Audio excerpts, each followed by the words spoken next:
the way that we use data now, given the immense amount and also types of data that we can buy, we can collect and scrape, and the technology, the intersection of technology now to be able to process that really fast, really smart, and cheaply, accurately, we are in such a beautiful time to be alive because we can suddenly make better decisions with data. So I've always been around data, right? But I love the idea of smart cities because it's about bringing smart technology with people to make better decisions. It's not just technology, it's people and tech. It's combining data with people. It's combining art and science. It's combining creativity with analytical thinking. Hi, Smart Community friends. In this episode of the Smart Community Podcast, I have a really brilliant chat with Elisa Choy, an economist and a data strategist and the founder of Maven Data. We talk about Elisa's background in data and strategy and her passion for making better decisions with data, as well as why it's important to the smart community space.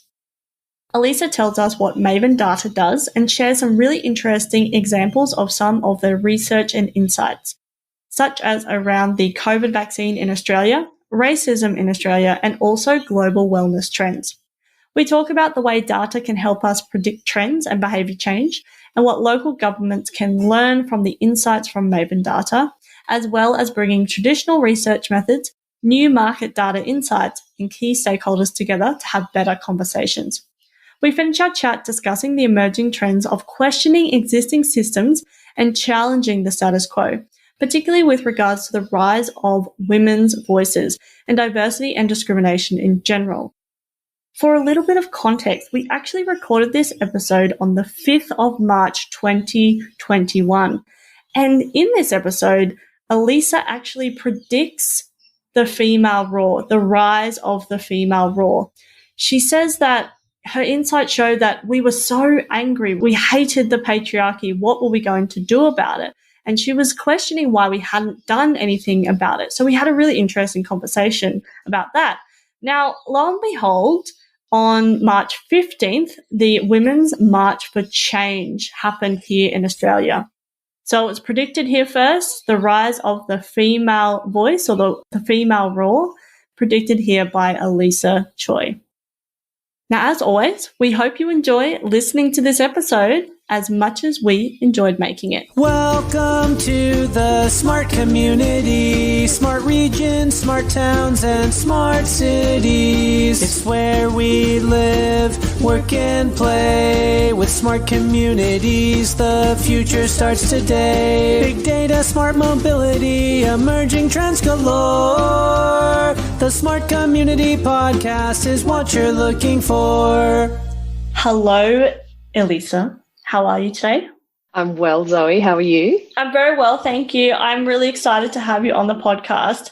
So let's just jump straight in. And can you tell us about your background and what you're passionate about? My background. Okay, so I guess it's very unconventional and a bit of a choose your own adventure because at times they weren't my adventures chosen to me. I've been, a generalist across many industries and many different roles. But always the through line has been data, strategy, and outcomes, commercial outcomes. So I spent 8 years in finance, banking, consulting, and then the GFC hit in 2009. So I completely pivoted and I spent the next 8 years in marketing, insights, analytics, and retail. And then it was time for me to leave the corporate cage because this bird needed to fly and spread her wings, as we all feel sometimes. And so, now I run my own business. It's a market research company called Maven Data. And so, I'm passionate really about smart decision making using the resources that we have available. And there's vast amount of resources, not only just data, but technology. And I absolutely detest ignorance and arrogance in all forms. So when we don't know what we don't know, that's where, wisdom comes from the power of using data and the ability to make better decisions and having the humility to accept that we just don't know everything that's out there. So that's what I love. Making better decisions with data. Yeah, I love that. And I love that you love that, but I also love that too, that we can use data to make better decisions. And sometimes it's in really exciting areas, but sometimes it's really in quite mundane areas, but it makes it exciting because we can get insights that we never thought were possible.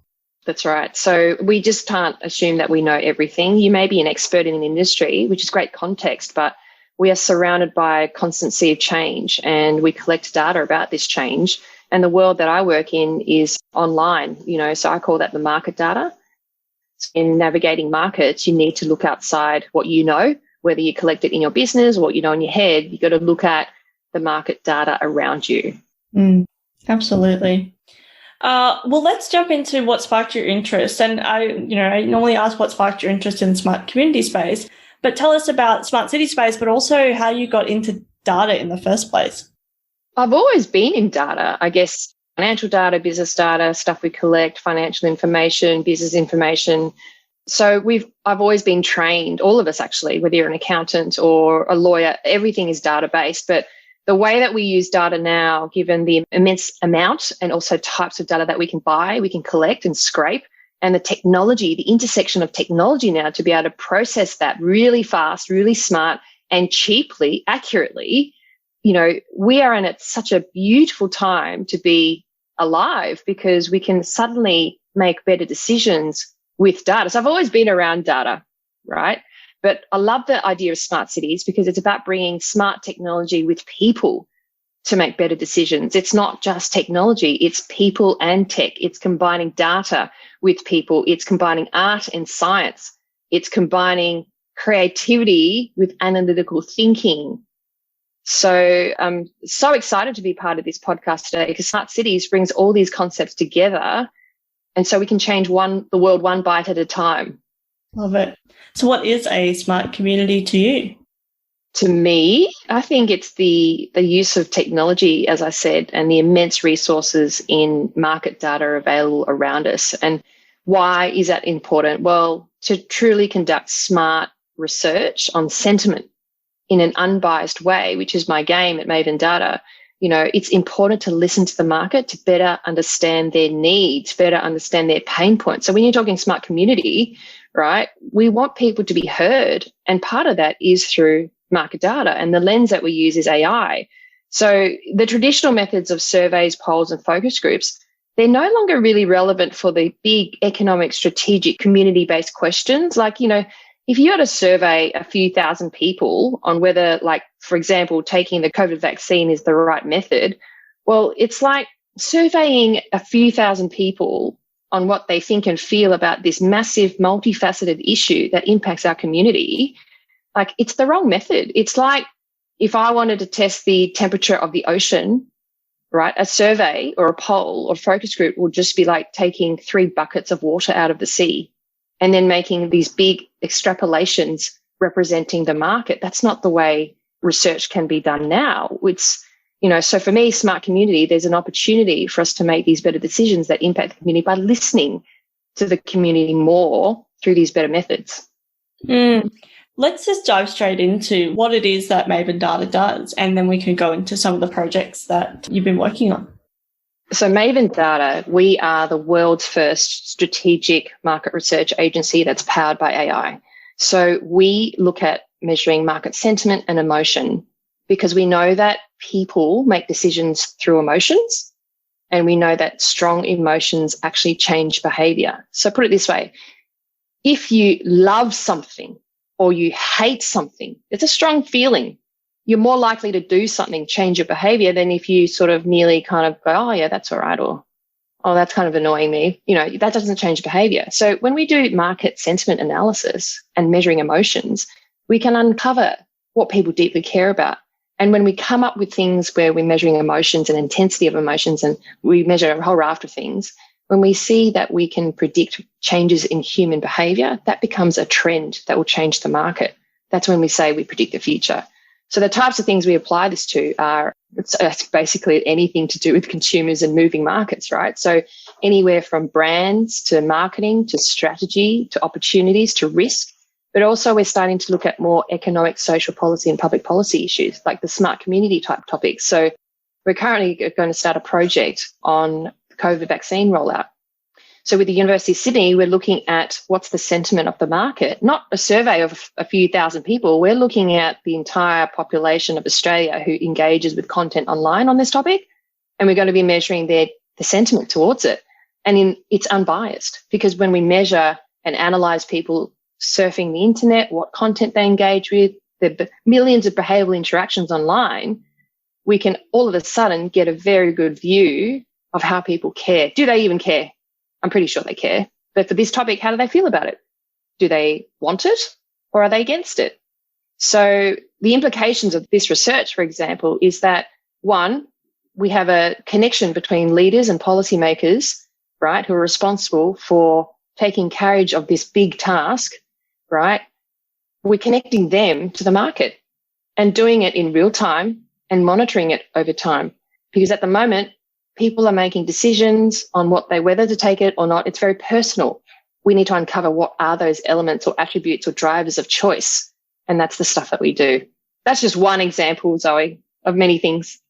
Yeah, and I know you talk about being unbiased. Is there I guess I'm just going to ask you this maybe dumb question, but is there a bias on the people that actually engage on the internet?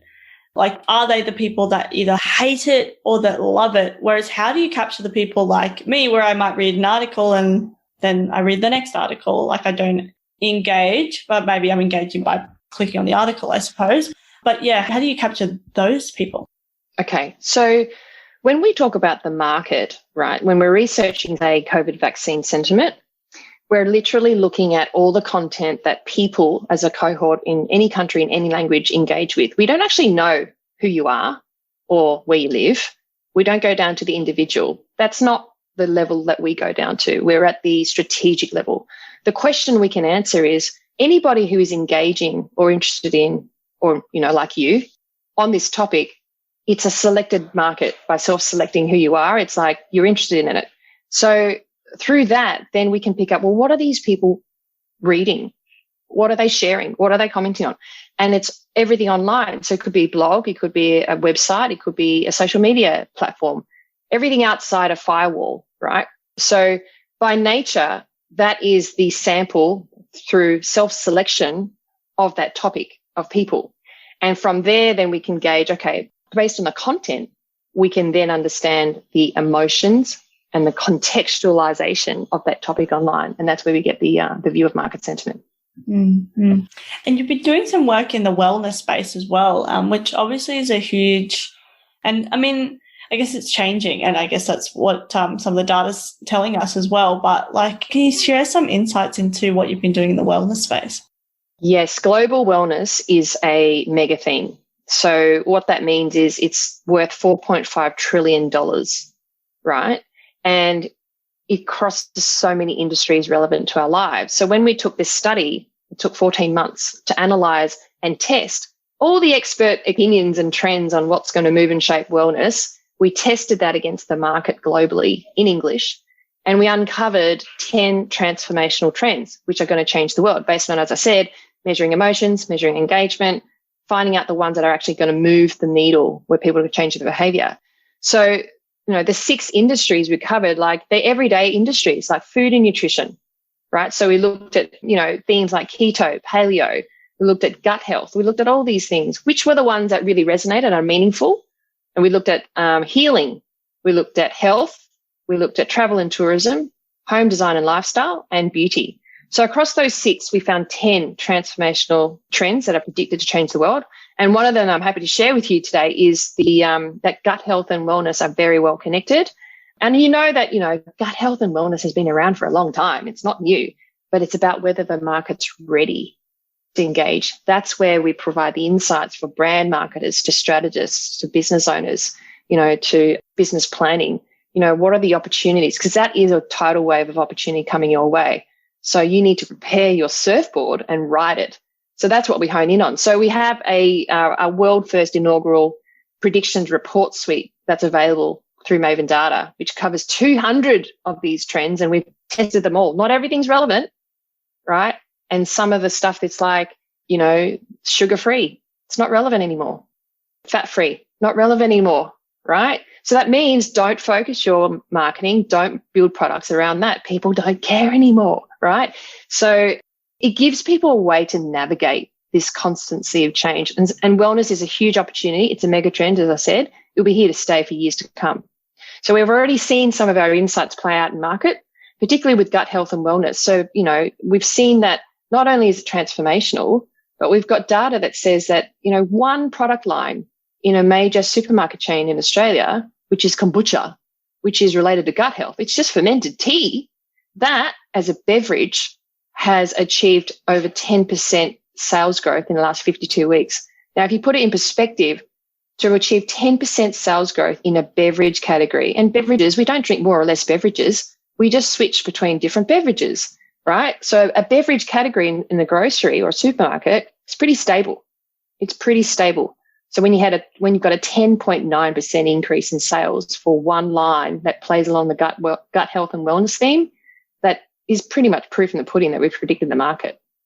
Yeah, so interesting. And I've heard you talk about the kombucha story before, because I was thinking, my mum used to make kombucha 20, 30 years ago. And people were like, oh, you're crazy, what's going on here? And then my sister and I also used to make kombucha with the SCOBY and all that stuff and whatever. And then it just started getting, and, so we'd drink it and, you try and feed it to your friends and they're like, oh, what is this? Then it's crazy that you can buy it. People are mixing it with gin, and it's surprising that, it's in mainstream markets, but it's now consumable, it's everywhere, it's normal, whatever. And now you get it from, I guess Woolies and that type of thing, but also it's a replacement for soft drink. If you go into a cafe, you don't want to drink coffee, you'll have a kombucha or whatever.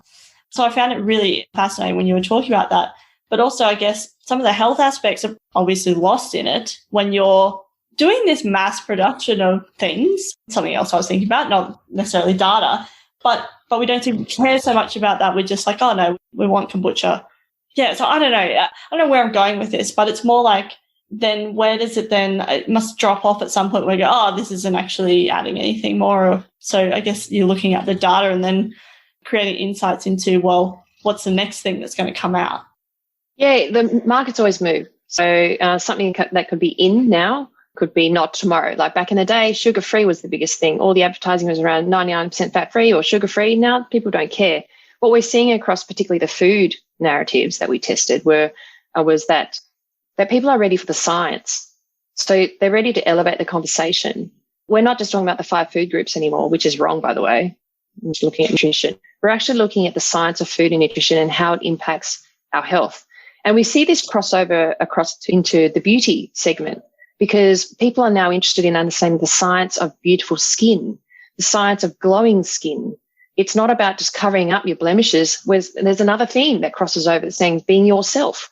We need to be proud of being who ourselves are, so it means warts and all, whatever. And beauty comes from within. So when I look at markets, when we do research of this nature, we always see the interconnectivity of these major life themes.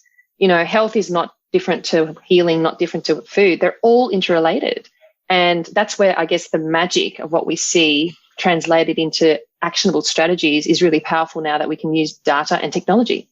And I don't mean to go back to kombucha, but I'm just thinking in, I don't know, maybe 5-10 years ago, it would have been, this is a low sugar drink, right? This is no sugar, low sugar. Whereas now the branding it's exactly the same thing, but it's gut health. And so that's what you're talking about here. And some things that, definitely things that we don't even notice until we start looking into it. And even on the beauty side of things, it's before it was brightening or whatever, whereas now it's natural. This is organic or whatever. I guess organic must be a huge one that you're looking at too at the moment. Yeah, there's just generally a conscious awareness of where food comes from, how things are made, not only the source materials, but also the processes as well. We're seeing that come through. So it's from a smart community perspective or a smart city perspective, everyone's elevating their consciousness at some level of time, and it's translating in very specific themes that we see play out. So food is one example, but beauty is definitely another one. Health and wellness is another one. But when you think about travel and tourism, it was interesting that industry needs to reimagine, right? So, and what I mean by that is the way that travel and tourism and hospitality is presented, some are winning, some are losing. Those that are winning are actually able to repackage their offering, create a destination experience. It's not just about, nice sheets and standard hotel rooms and all that. It's more than that now. So I see particularly with the travel and tourism segment, there's so many opportunities to connect to these other wellness trends because they need to be reimagined. It's a high capital, high cost business. It employs so many people in the economy, right? In hospitality and tourism, yeah. And yes, at the moment we're all locked down from international travel with a little bit of interstate, but this is actually the best time to strategize and prepare for when doors open again. And when doors open again, if you're not at top of mind, if you're not engaging consumers now, you've missed the boat. I'm really keen to go to, in the smart community space, lots of government involvement, obviously industry, small business.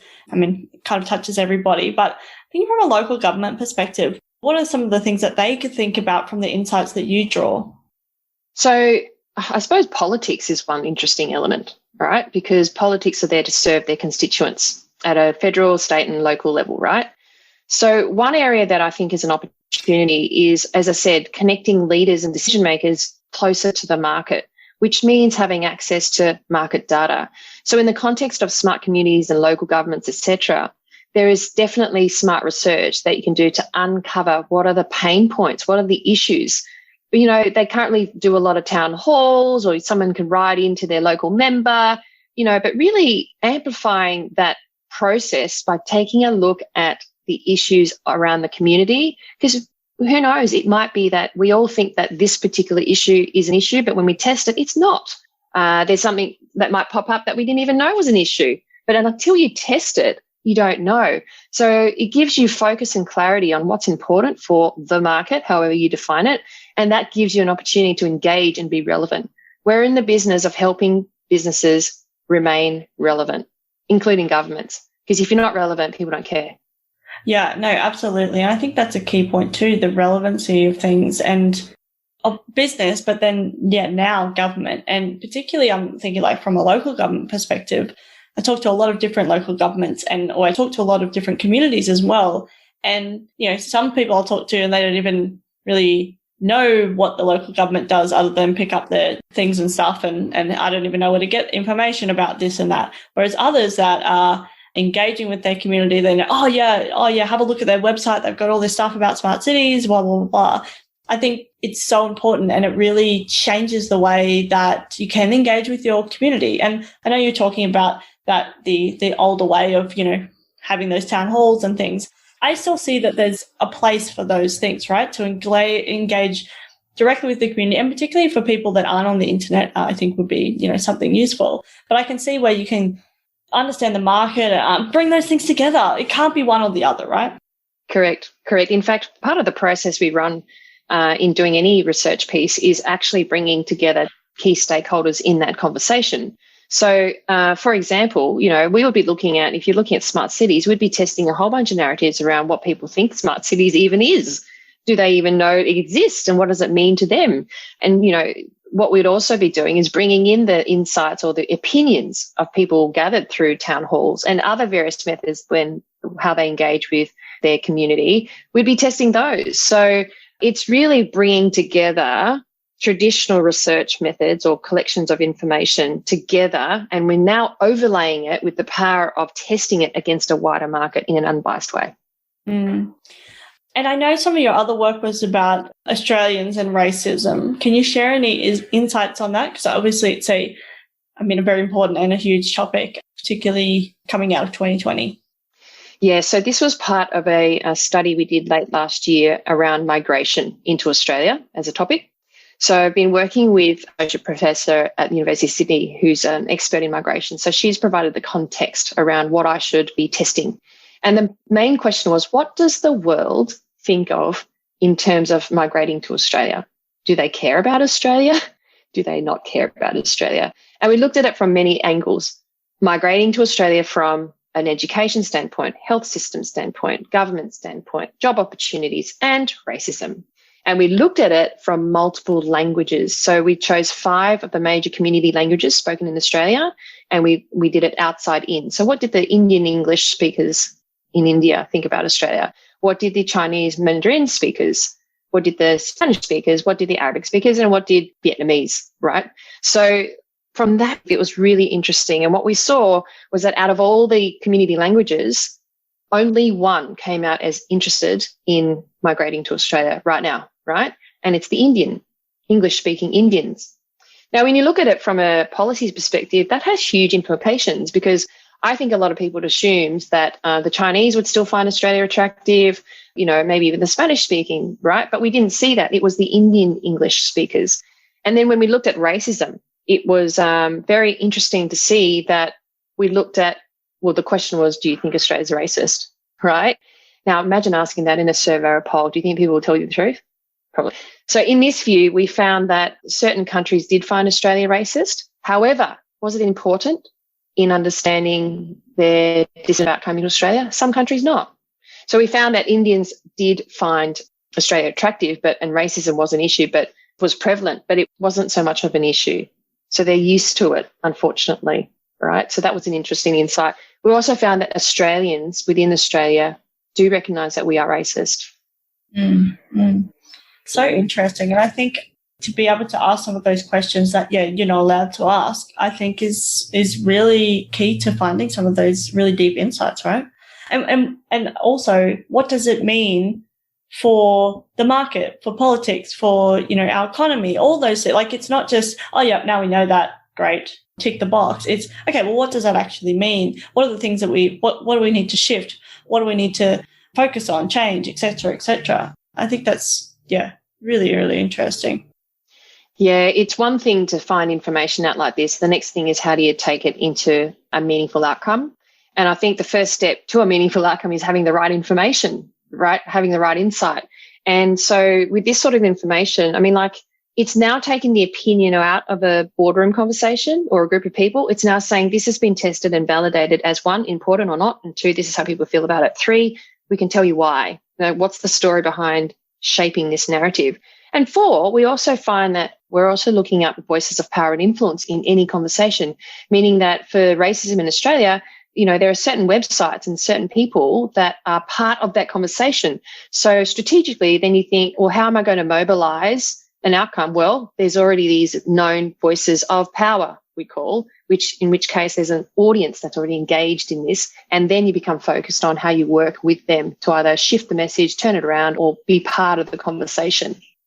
So interesting. Okay, well, that kind of leads quite nicely into emerging trends. Obviously, you talk about you must live and breathe emerging trends.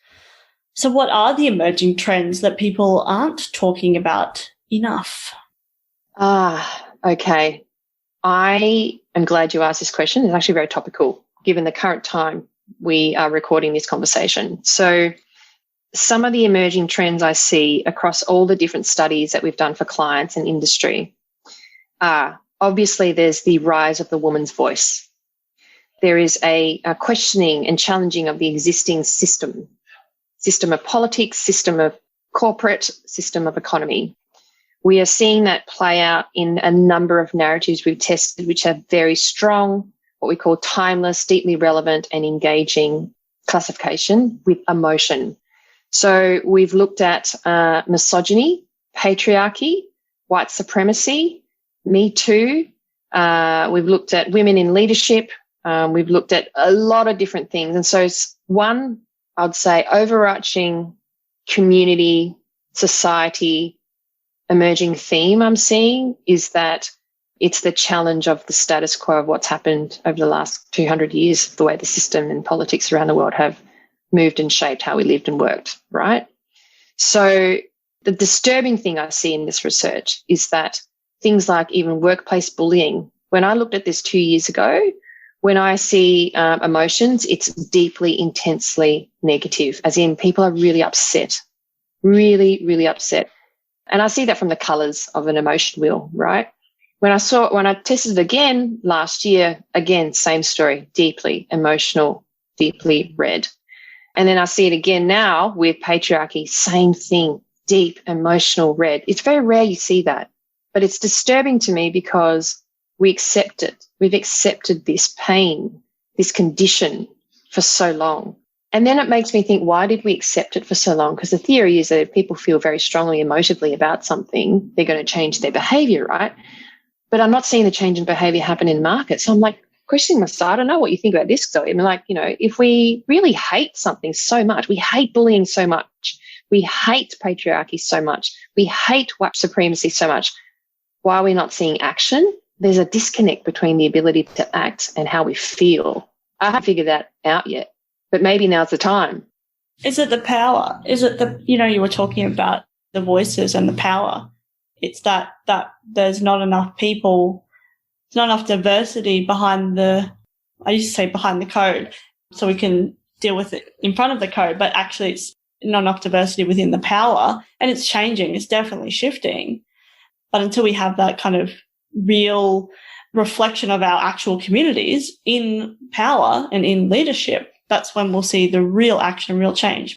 So it would be really interesting. I don't have all the answers, but I do spend a lot of time thinking about it, particularly being in engineering and that type of thing. But I remember talking to a doctor about being a woman in engineering, and she couldn't relate to me because she's like, oh, that's not how it is in medicine. We're equal. And I was like, oh, wow, how did that happen? And whether that's true or not, but that was just her reaction to it. I thought that was really interesting because, I don't know what the statistics are, but 50-50 potentially, I'm not sure, but that power shift or the power dynamic wasn't there in her opinion. So I thought that was really fascinating because we could look to other industries, particularly, we're talking about STEM and data and those type of things, having more diversity behind the code. What is it about medicine that attracts certain people there and the creative, women, whatever it is, whoever we're looking at, what attracts them there and not attracts them to engineering or data or whatever. So it's actually about changing that narrative. Yeah, it's an interesting one, isn't it? I don't have the answer, but I think when I think about, look, we've all experienced bullying in our lifetime. We have, or some sort of discrimination in our life, particularly as women, right? So it's like you kind of get used to it, but you hate it. That's what we've picked up on. Like, it's part of society. Yes, we bloody hate it. But I think now when you think about emerging trends, the rise of the female roar, there's the help of social media, which allows us to connect with like-minded people who've had the same lived experience, so you're not alone. There's the elevation and recognition that this is a worthy conversation, like the likes of the Australians of the Year in 2021. Those are little signals that for all of us to say, you know what, we do have the right to have a voice and be who we are. And there's mechanisms now. Like, we never had mechanisms before because we didn't have social media. We couldn't put our views out there to share our views with the world. So, and it also makes things accountable. So all the bad behaviors in the past, it's like now there's a mechanism to actually bring it to the forefront and have a conversation. So I think we're at this very interesting precipice of change, and the voice of the female roar is going to come through stronger and stronger. And it's actually it's coming through the younger generation, right? You look at your Greta Thunbergs. When we predicted the rise of Greta Thunberg back in January 2018 because we were looking at climate change. If you remember casting your mind back to 3 years ago, people were still debating, oh, is it a myth? Is it this? And is it the science? Is it whatever? Is it political? Back then, we picked up on the fact that there was a groundswell of momentum amongst young people. And then you had 15 months later, in March 2019, in Australia, 40,000 school children leave school and protest for climate change. And then 6 more months in September 19, we had Greta Thunberg and the global climate change strike when 400,000 people in Australia walked the streets. So it's the young generation who goes, you know what, I'm going to have a voice. I have a mechanism to shout my voice out.